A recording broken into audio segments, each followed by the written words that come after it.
성서 고고학자인 브라이트 우드라는 사람이 있는데 이 사람은 여리고성에 대해서 연구를 해보니까요.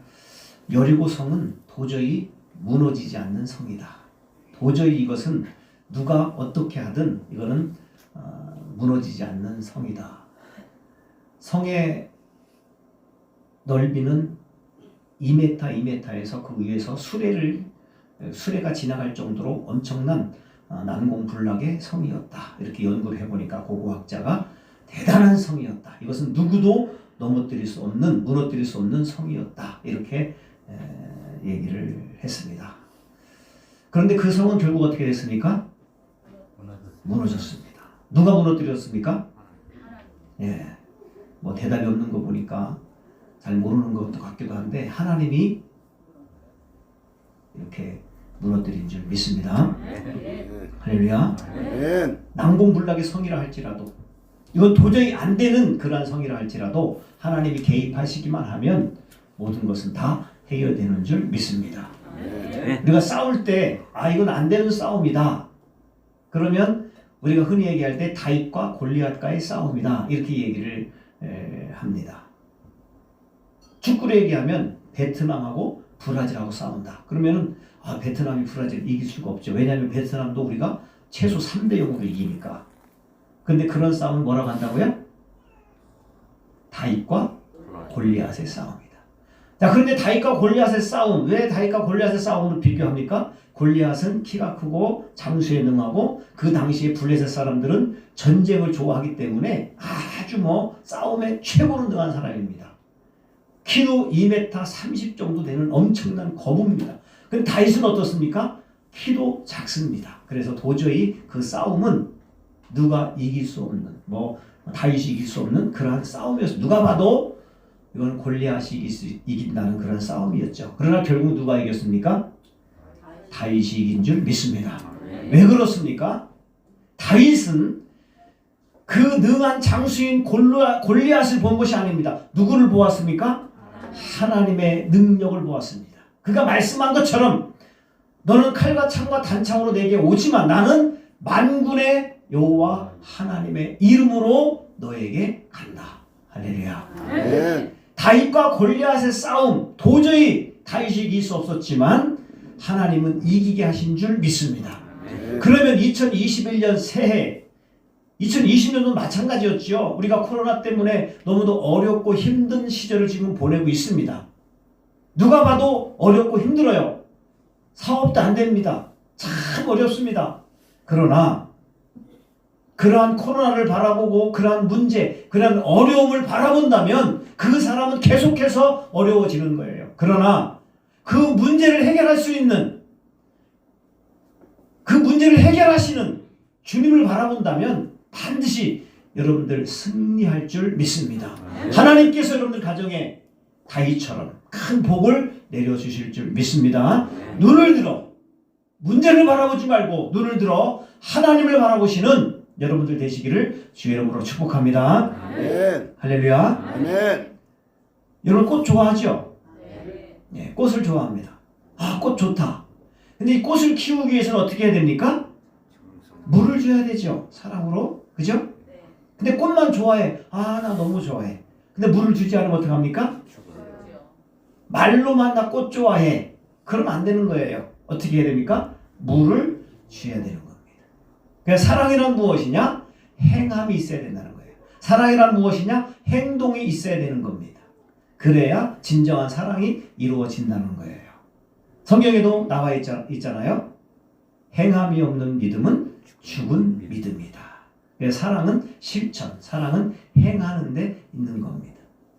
오늘 본문의 느헤미야라는 사람은 사랑을 몸소 실천했던 사람입니다. 오늘 본문에 있는 말씀, 어떤 말씀이냐? BC 600년경에 이스라엘 나라가 바벨로니아라는 나라로부터 멸망하게 됩니다.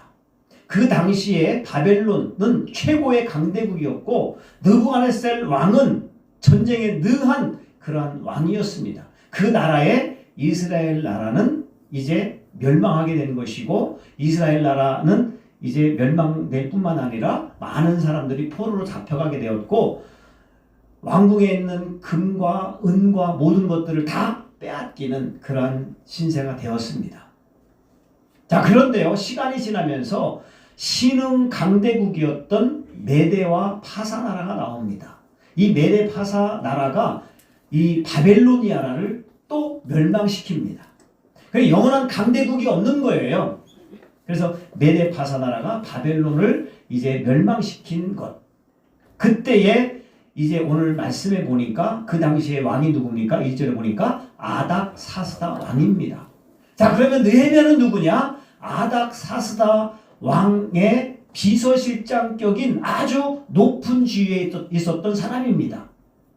자, 느헤미야는 포로로 잡혀왔어요. 이스라엘 나라에 포로로 잡혀왔습니다. 잡혀왔는데 그 나라에서 출세를 하게 됐어요. 그것도 아주 엄청난 세계 최강대국인 나라에서 비서실장인 격에 있었던 것입니다. 근데 그 사람은 항상 어떤 마음을 가졌느냐? 어떤 생각을 가졌느냐? 그의 관심은 어디에 있었느냐? 바로 이스라엘 나라에 관심이 있었다는 겁니다. 이스라엘 나라에 관심이 있었어요. 그의 관심은 내가 비서실장이니까 잘 먹고 잘 놀고 그냥 풍요롭게 살면 되는 겁니다. 근데 그의 관심은 그런 물질의 관심 그런 것이 아니라 어디에 관심이 있었다고요? 이스라엘 나라에 항상 관심이 있었다는 거예요.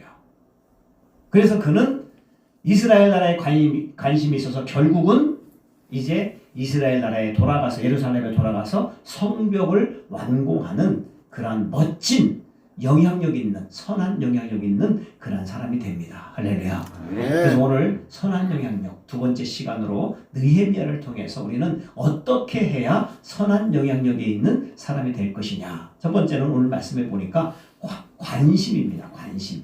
느헤미야는 항상 어디에 관심이 있었다고요? 예루살렘에, 이스라엘에 관심이 있었어요. 자, 오늘 2절에 있는 말씀을 같이 한번 읽어볼까요? 2절 같이 있습니다. 앞에 나와 있어요. 같이 있습니다. 시작. 내 형제들 가운데 하나인 하나님과 두 사람과 함께 유다에서 내게 이르기로 내가 그 사로잡힘을 면하고 남아있는 유다와 예루살렘 사람들의 형편을 물었다. 자, 느헤미야는 아닥사스다 왕 밑에서 편안하게 살아갈 수가 있었어요. 그런데 고국에 갔다가 돌아온 사람들을 보면서 그 사람들에게 뭐라고 묻습니까? 지금 고국의 형편이 어떠냐? 이렇게 물어본 겁니다. 느헤미야의 관심은 어디에 있었습니까? 먹고 살기에 급급한 것이 아니라 권력을 누리려고 한 것이 아니라 항상 자기 고국인 예루살렘에 있었어요. 한 번도 가보지 못한 그 고국, 아버지께 늘 들었던 예루살렘, 이스라엘은 어떤 나라, 어떻게 살고 있는가 그거에 대한 관심이 항상 있어서 거기에 갔다 온 사람들에게 묻는 겁니다. 그 사람들이 어떻게 살고 있느냐는 거예요. 여러분들 선한 영향력의 사람이 되려면요 먼저 관심이 있어야 되는 것입니다. 어려운 이웃을 보고 관심이 있어야 되는 거예요. 그냥 가만히 있으면 안 되는 겁니다. 어떤 사람들은요 선교사님만 보면 자꾸 거기에 관심이 가고 자꾸 부담이 갑니다. 어떤 사람들은 교회에 나오면 휴지 하나만 보면 막 지저분해 보여요. 이것이 관심입니다. 이것이 부담이 느껴요. 그래서 내가 교회를 청소하는 겁니다. 어떤 사람들은 이렇게 강단에 꽃이 아름답잖아요. 아, 강단에 꽃이 좀 시들고 있으면 그거에 대한 부담감이 있습니다. 그래 나는 그래서 강단에 꽃을 내가 해야 되겠다. 이런 부담감이 있는 겁니다. 이러한 부담감, 이러한 관심, 그런 마음이 있을 때 그 사람은 영향력 있는 그러한 삶을 살게 되는 겁니다. 느헤미야는 예루살렘에 대한 관심이 있었기 때문에 나는 그곳에 가서 성벽을 건축해야 되겠다. 이런 마음 때문에 결국 성벽을 건축합니다.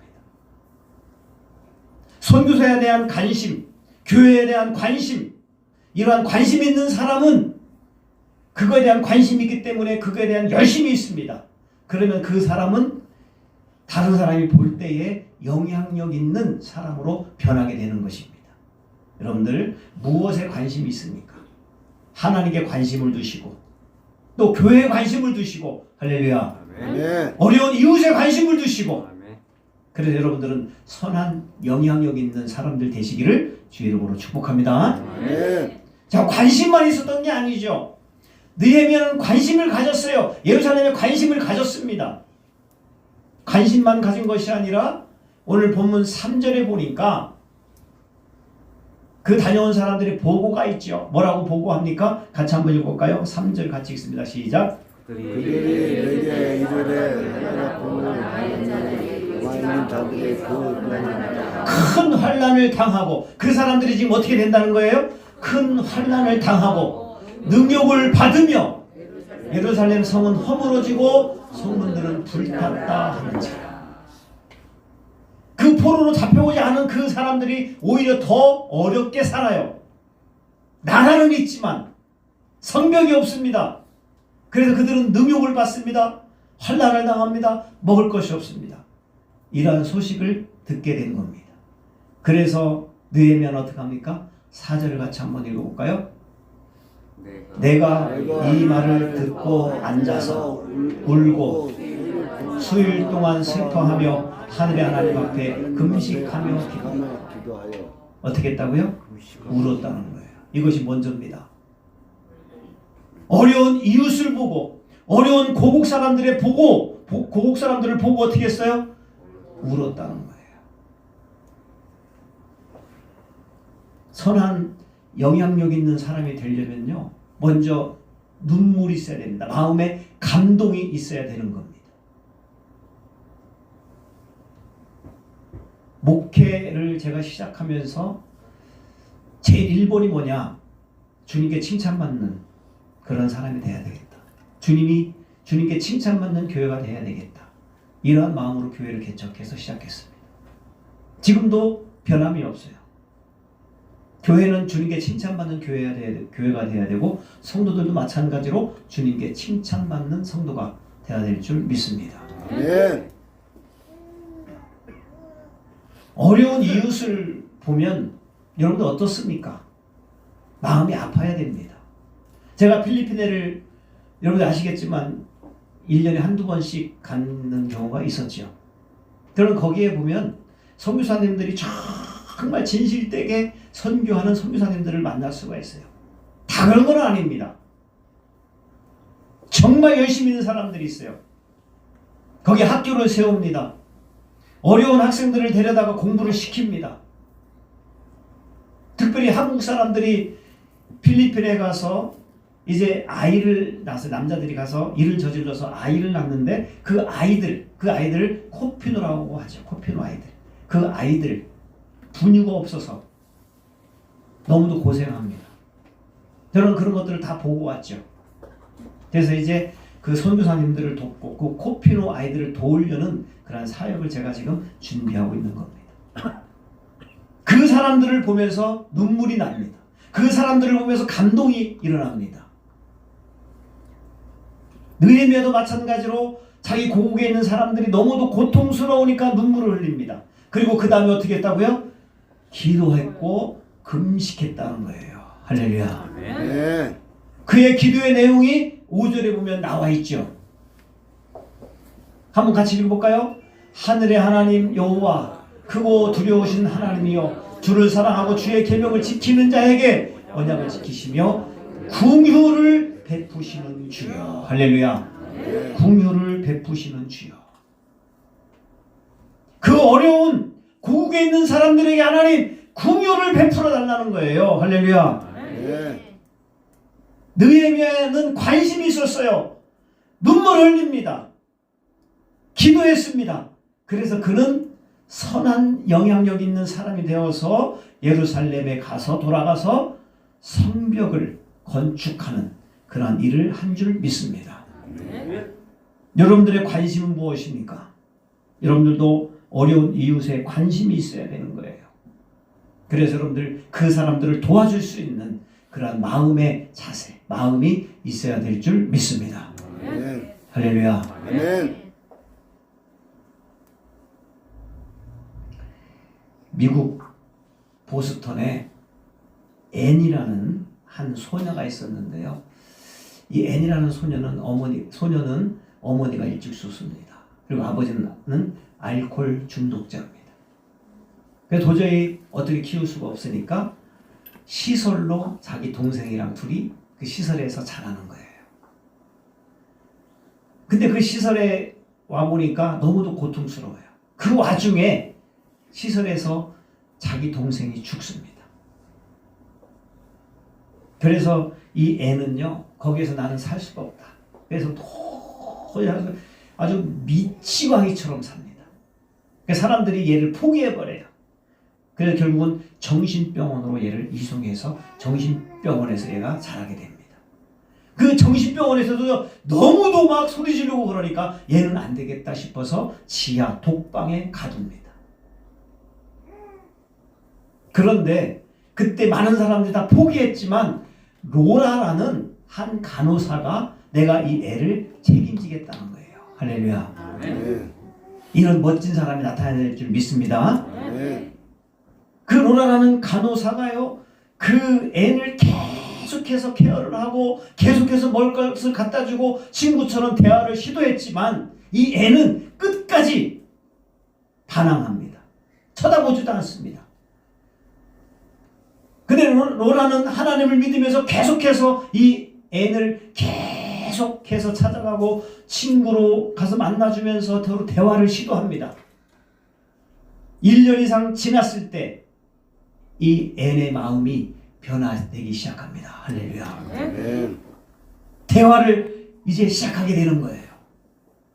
그리고 그가 예수님을 믿고 완전히 그가 변하게 됩니다. 할렐루야. 아멘.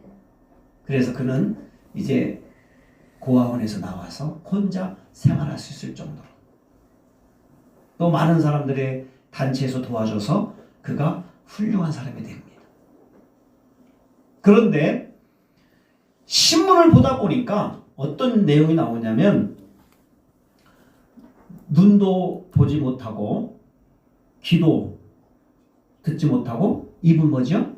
말하지도 못하는 삼중고, 보지도 못하고 듣지도 못하고 말하지도 못하는 이 사람을 돌볼 사람을 구합니다. 이렇게 써 있는 거예요. 그래서 거기에 앤이 내가 한번 해보겠다는 거예요. 많은 사람들이 만류합니다. 당신도 지금 몸이 아픈데 어떻게 그런 일을 할 수 있느냐. 그럴 때 이 앤은 뭐라고 얘기하냐면 하나님이 하십니다. 할렐루야. 네. 자기를 보니까 할 수 있다는 거잖아요. 하나님이 하십니다. 그래서 그 앤은 그 애를 보지도 못하고 듣지도 못하는, 말하지도 못하는 그 애를 이제 케어를 하기 시작합니다. 몇 년 동안 케어했냐면 48년 동안. 할렐루야. 아멘이 없네요. 몇 년 동안? 48년 동안. 이 앤이 누굽니까? 앤 설리반입니다. 여러분들 한 번쯤은 들어봤을 거예요. 이 앤 설리반이 누구를 키웠습니까? 보지도 못하고 듣지도 못하고 이 삼중고에 있는 사람, 헬렌 켈러입니다. 로라라는 한 사람 간호사 때문에 설리반 선생님이 변하게 되었고, 설리반 때문에 또 헬렌 켈러라는 그런 유명한 사람이 나오게 되는 겁니다. 헬렌 켈러가 그 애를 생각하면서, 설리반 선생님을 생각하면서 뭐라고 그가 고백하냐면 하나님의 사랑으로 나를 돌봐준 사람이다. 이렇게 고백하고 있는 겁니다. 할렐루야. 애는 어떤 사람이었다고요? 하나님의 사랑으로 나를 돌봐주었다. 그래서 헬렌 켈러는 많은 사람들에게 선한 영향력을 준 아주 멋진 사람으로 변하게 된 것입니다. 여러분들도 지금 주위에 내 사랑이 필요한 사람이 있을 수 있습니다. 할렐루야. 할렐루야. 감동이 안 옵니까?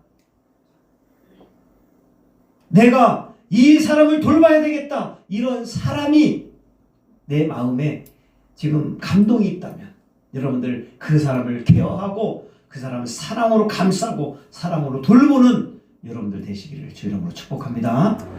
할렐루야. 시간이 지났지만 예수님은 어떤 분이십니까? 성경에 보면은 체휼하시는 분이다 이렇게 말씀하고 있어요. 체휼이다. 이것은 히브리서에 보니까 나오잖아요. 히브리서에 체휼하시는 하나님은 동정하다는 뜻이에요. 동정하다. 예수님은 어떤 분이시라고요? 동정하시는 분이라는 거예요. 사랑이 많으신 분이라는 겁니다. 하나님께서는 저와 여러분들을 보시고 동정하십니다. 할렐루야. 그래서 하나님께서는 어떻게 하셨습니까? 하늘의 영광 보좌를 버리시고 이 세상에 오셔서 십자가에 못 박혀 죽기까지 저와 여러분들을 사랑해 주신 줄 믿습니다. 우리도 예수님의 삶을 닮은다면 우리도 다른 사람을 케어하고 동정하는 그러한 삶을 살아야 될 줄 믿습니다. 오늘 본문의 느헤미야는 자기 혼자 잘 먹고 잘 살 수 있었지만 그 모든 것을 포기하고 고국으로 돌아가서 성벽을 쌓는 엄청난 일을 해서 많은 사람들에게 기쁨을 준 그런 선한 영향력의 사람이 된 것입니다. 여러분들도 이렇게 멋있는 사람이 되시기를, 선한 영향력의 사람이 되시기를 주 이름으로 축복합니다. 아멘. 할렐루야.